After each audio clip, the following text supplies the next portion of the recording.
ভালোবাসে উম্মত গুনাহগার হোক আর নেককার হোক। যেমন একটা লোকের যদি 3টা সন্তান থাকে, 2টা সন্তান ভালো, ছোট সন্তানটা খারাপ, প্রথম 2টা খুব ভালো কিন্তু ছোটটা খুব খারাপ।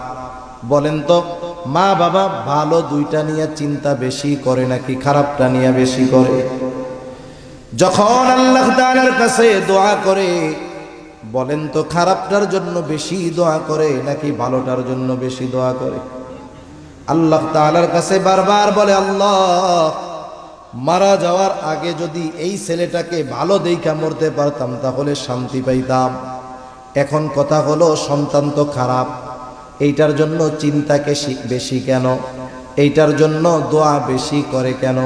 বলে যতই খারাপ হোক এটা তো সন্তান, এই কারণে খারাপ হইলেও তার প্রতি মহব্বত ভালোবাসা আছে না নাই? এখন বাস্তবতা হলো আমার আপনার মা বাবা আমাকে আপনাকে যত বেশি ভালোবাসে তার চাইতে নবীজি আমাকে আপনাকে বেশি ভালোবাসে। বাস্তবে আমাকে আপনাকে ভালোবাসে কে? জবাব হলো মুসিবতে পাশে থাকে যে। আপনাকে আমাকে ভালোবাসে কিন্তু বিপদের সময় পাশে নাই, এমন ভালোবাসার মানুষের আমাদের দরকার নাই, ঠিক কিনা কর?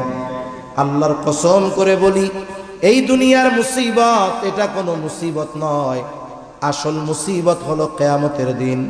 ওই দিনের মুসিবত কেমন আল্লাহ তাআলা সূরা আবাসার মধ্যে একটু চিত্র তুলে ধরে বলেন, ইয়াউমা ইয়াফিরুল মারউ মিন আখিহি ওয়া উম্মিহি ওয়া আবিহি ওয়া সাহিবাতিহি ওয়া বানিহি লিকুল্লি ইমরিইন মিনহুম ইয়াউমাইযিন শা'নুন ইউগনি। আল্লাহ তাআলা বলেন কিয়ামতের দিন ভাই ভাইয়ের থেকে পলায়ন করবে, ওয়া উম্মিহি ওয়া আবিহি পিতা মাতার থেকে পলায়ন করবে, ওয়া সাহিবাতিহি ওয়া বানিহি স্ত্রী সন্তানদের থেকে পলায়ন করবে। প্রত্যেকটা মানুষ সেই দিন নিজের চিন্তায় বিভোর থাকবে। সেই দিন মা ছেলেকে চিনবে না, ছেলে মাকে চিনবে না। আল্লাহর কসম ওই দিন সকলে নিজের চিন্তায় বিভোর। আমার আপনার নবীজিও চিন্তিত থাকবেন, তবে সবাই চিন্তিত থাকবে নিজের নাজাত নিয়া, আর নবীজি চিন্তিত থাকবেন উম্মতের নাজাতের ব্যাপারে। ওই দিন নবীজি কেমন চিন্তিত থাকবেন উম্মতের ব্যাপারে? নবীজি একবার হাউজে কাউসারের কাছে দৌড়ায়া যাবেন, না জানি তার কোন উম্মত পানি পানে মাহরুম হয়ে যায়। আবার দৌড়ায়া পুলসিরাতের কাছে চলে যাবেন, না জানি কোন উম্মত পুলসিরাত পাড়ি দিতে ব্যর্থ হয়ে যায়। আবার নবীজি চলে যাবেন মিজানের কাছে, না জানি কোন উম্মত ওজনে ধরা পড়ে যায়।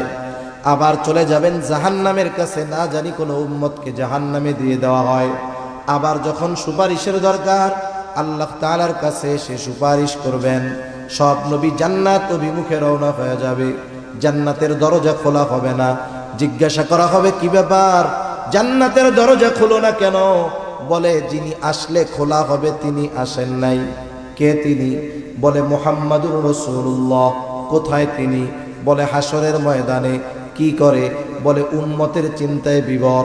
আমার আপনার নবী ততক্ষণ পর্যন্ত নিজে জান্নাতে প্রবেশ করবে না যতক্ষণ না তার ওই উম্মত যার যাররা পরিমাণ ঈমান আছে এবং ওই ব্যক্তির ব্যাপারে যতক্ষণ না আল্লাহ তাআলার কাছ থেকে জান্নাতের নিশ্চয়তা নবী পাবেন ততক্ষণ নবীজি নিজে জান্নাতে প্রবেশ করবে না।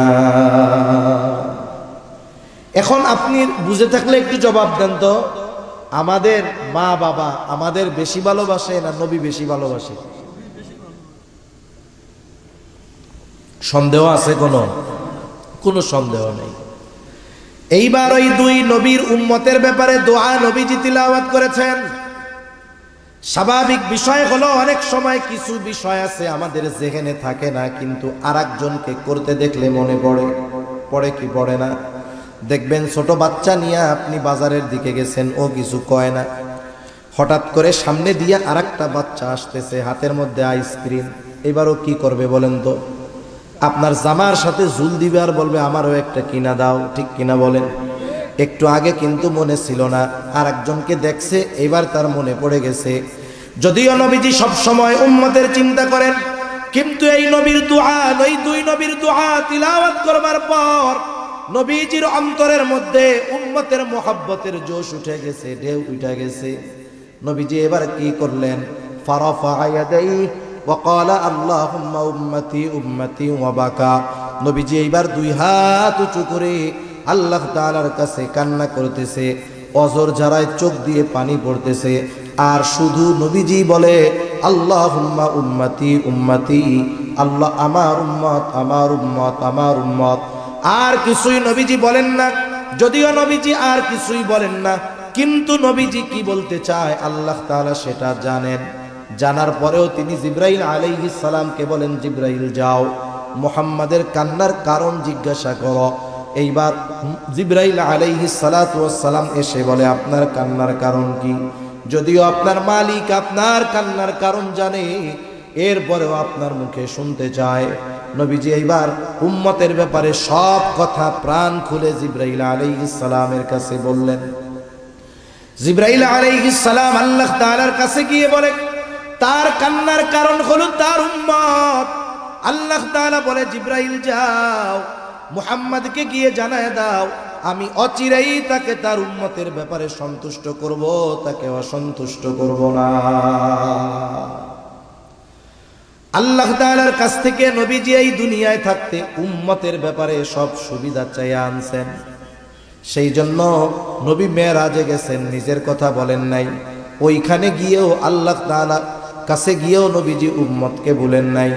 এটা হলো উম্মতের প্রতি মহব্বত ভালোবাসা থাকার কারণে। শুধু তাই না, নবীজি যখন তার উম্মতের দ্বারা আঘাতপ্রাপ্ত হয়েছেন, নবীজি কখনো আঘাতপ্রাপ্ত হওয়ার পরেও ওই উম্মতের জন্য নবীজি বদদোয়া করেন নাই। এটা মহব্বতের একটা বহির প্রকাশ।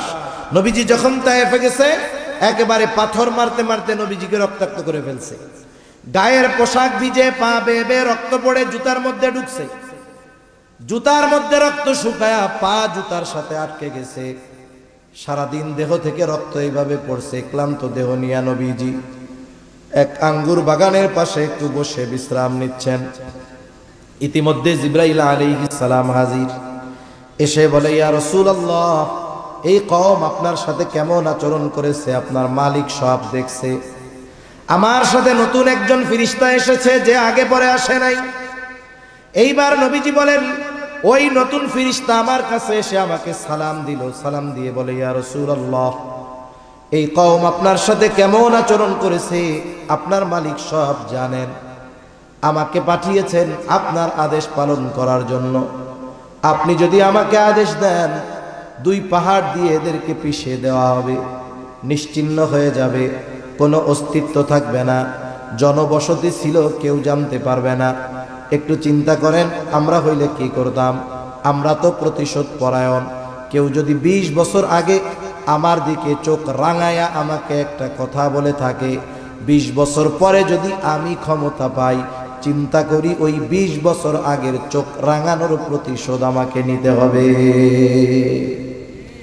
এতটা প্রতিশোধ পরায়ণ আমরা। আমাদের এক হুজুর বলতো, আমাদের কাছে আইসা যদি কোনো জিন আইসা বলে যে আপনার মনের একটা আশাই পূরণ হবে। কি আশা? বলে আপনি যাদের উপরে প্রতিশোধ নিতে চান তাদের নাম দেন, তাদের প্রতিশোধ নেওয়া হবে। তাইলে 50-60 লম্বা তালিকা হয়ে যাবে আমাদের, যে ওরে একটু সাইজ করে দিয়েন, ওরে হালকা, ওরে খালি ঠ্যাংটা ভাঙবেন, ওর খালি হাতটা ভাঙলেই চলবে, ওর চোখ একটা উঠাইলেই হবে, আর কিছু লাগবে না।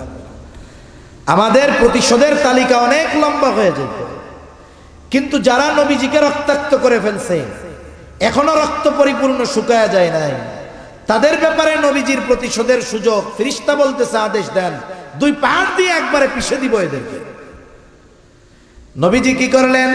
আরাম করে একটু শুয়েছিলেন, নবীজি আবার উঠে বসলেন।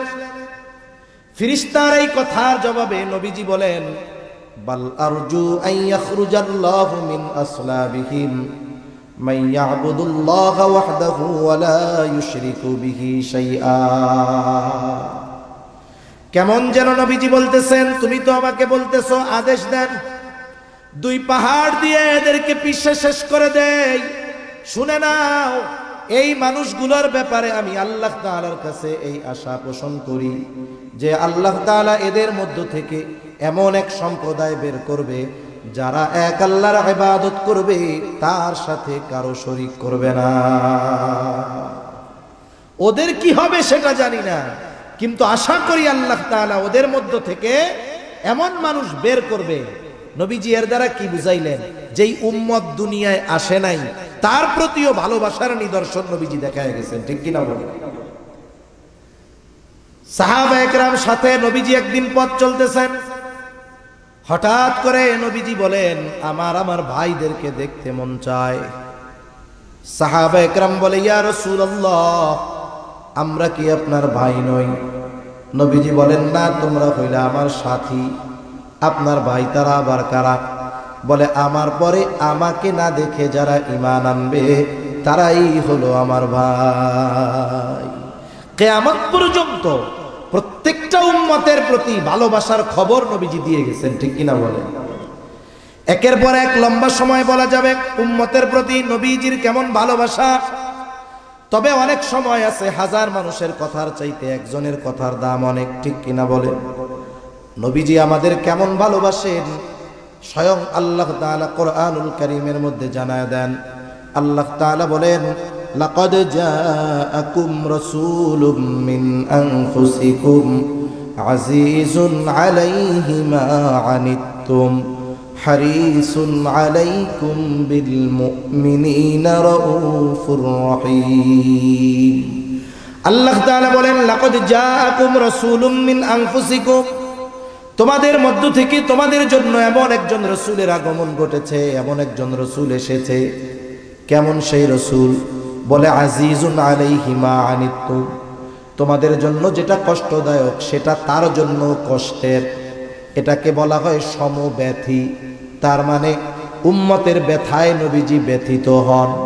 দেখবেন যার সাথে যার যত বেশি মহব্বত, তার কষ্ট তাকেও অন্য কেউ কষ্ট দেয়, ঠিক কিনা বলেন? এখন যদি বলেন, ভাই হুজুর এইটা কেমন কথা, আর একজনের কষ্টে আমি আপনি কেন কষ্ট পাবো, নবী কেন কষ্ট পাবেন? একটা উদাহরণ দেই, তাইলে বুঝতে সহজ হবে। অনেকের ছোট বাচ্চা আছে, বয়সটা হয়তো 2 বছর, 2.5 বছর, 1.5 বছর, গ্রামের ভিতরে বসবাস করে।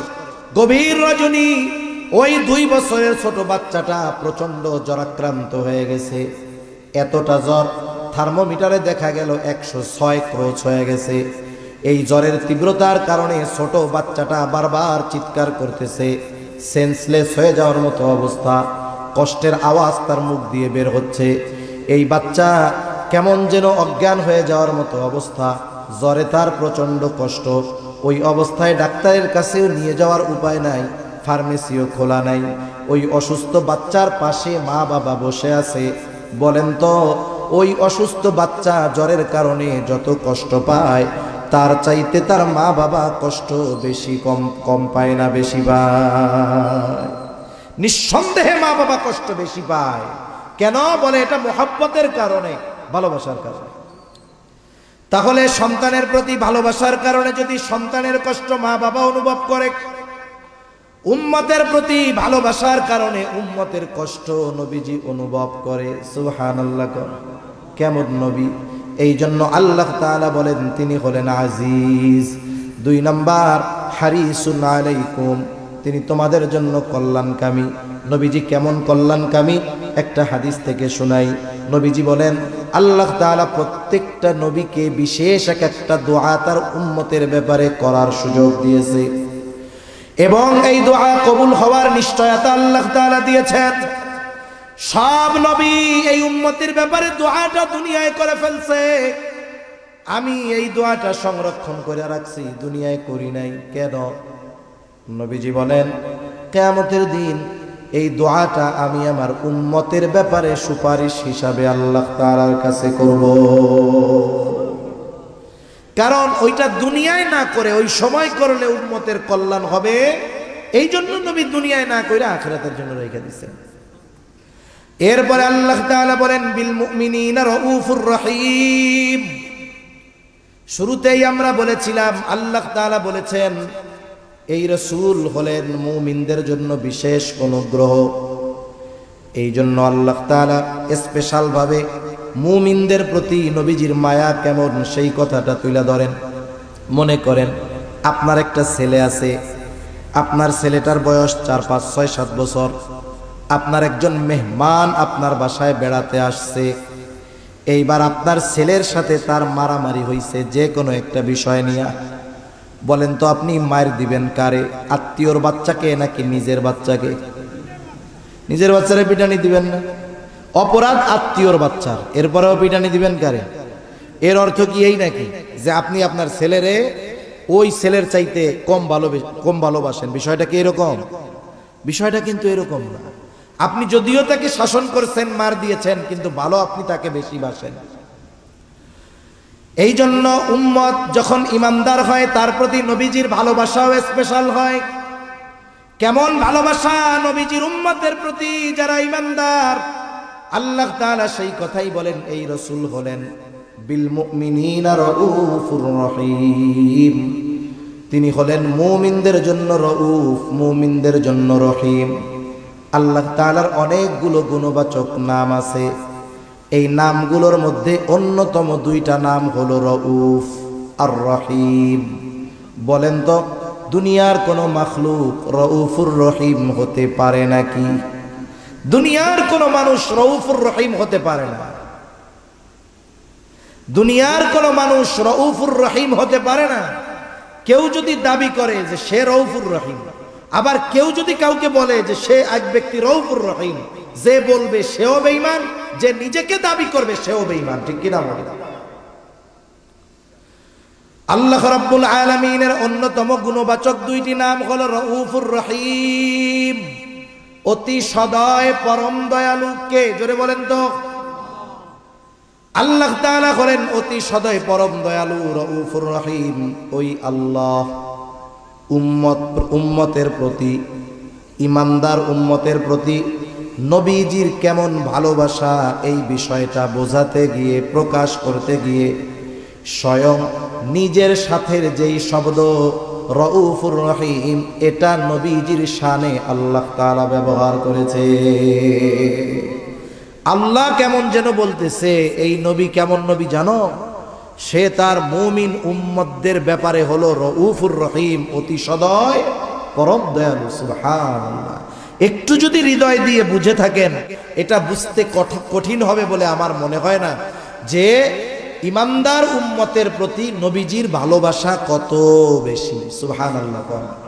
এখন এই ইমানদার উম্মত, আমাদের উপরে নবীজির এই মায়া, মোহাব্বত, ভালোবাসা, এর কদর আমরা কতটুকু করতে পারলাম সেই হিসাবও আমাদের করার দরকার আছে না নাই? আপনাকে যে ভালোবাসে, আপনি নিঃসন্দেহে তার জন্য অগ্রসর হবেন, তার বিপদে পাশে দাঁড়াবেন, তার কল্যাণকামী হবেন। নবীজি তো আমাদেরকে আমাদের জীবনের চাইতে বেশি ভালোবাসে। আমি আপনি আমার আপনার নাজাতের ব্যাপারে যতটা না চিন্তিত, তার চাইতে নবীজি আমাদের নাজাতের ব্যাপারে বেশি চিন্তিত। ঠিক কিনা? সেই নবীর প্রতি আমাদের মোহাব্বত, ভালোবাসাও সর্বোচ্চ হওয়ার দরকার। যিনি আমাকে আমার জীবনের চাইতে বেশি ভালোবাসেন, আমাকেও তাকে আমার জীবনের চাইতে বেশি ভালোবাসতে হবে। নবীজিকে ভালোবাসা এটা মুমিনের